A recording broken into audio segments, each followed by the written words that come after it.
کسی نے سوال پوچھا کہ ہم اپنی زندگی کو پرسکون اور آسان کیسے بنا سکتے ہیں؟ جواب سماعت فرمائیے۔ اس سوال کا جواب ہم اللہ تبارک و تعالیٰ کی پاک کتاب سے لیتے ہیں۔ اے اللہ تبارک و تعالیٰ کے پاک کلام، تو ہمیں بتا کہ سکون کس چیز میں ہے، قرار کس چیز میں ہے، اطمینان قلب کس چیز میں ہے، طمانینت کس چیز میں ہے۔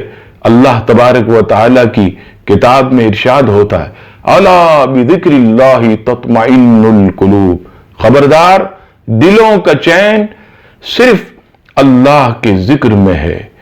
قرآن مجید فرقان حمید نے واضح فرما دیا کہ جو لوگ گناہوں کے کاموں میں چین سکون ڈھونڈتے ہیں، قرار ڈھونڈتے ہیں، ٹینشنوں کو دور کرنے کا سامان ڈھونڈتے، سینما گھروں میں جو لوگ اطمینان ڈھونڈتے ہیں، تو یہ اطمینان سینما گھروں میں نہیں ہے۔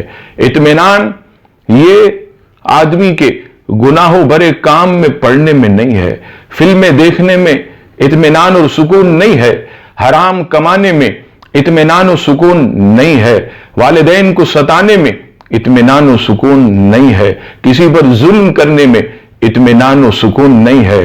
سکون اگر ہے، قرار اگر ہے، تو صرف اور صرف اللہ کے ذکر میں ہے۔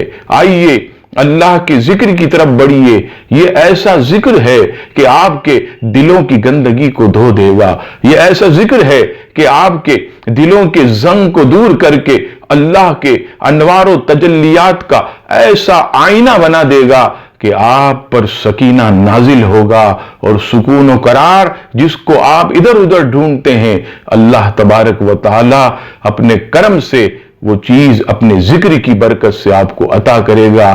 آئیے اور دعا بھی کیجئے کہ مولا ہم سب کو ذکر والی زبان اور شکر والا دل عطا فرما۔ آمین۔